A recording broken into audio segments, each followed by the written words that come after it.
Mga palalab, so nagpe-prepare ako ngayon kasi magkakaroon kami ng boodle fight sa mga friendship. So, ayan.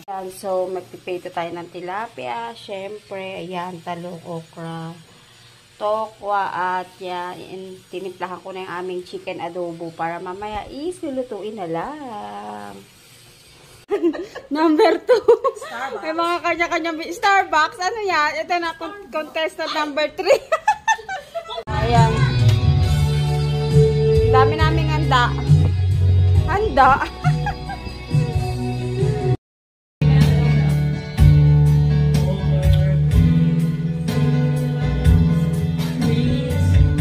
May mic ba? May parang wala ah. Parang wala nga eh.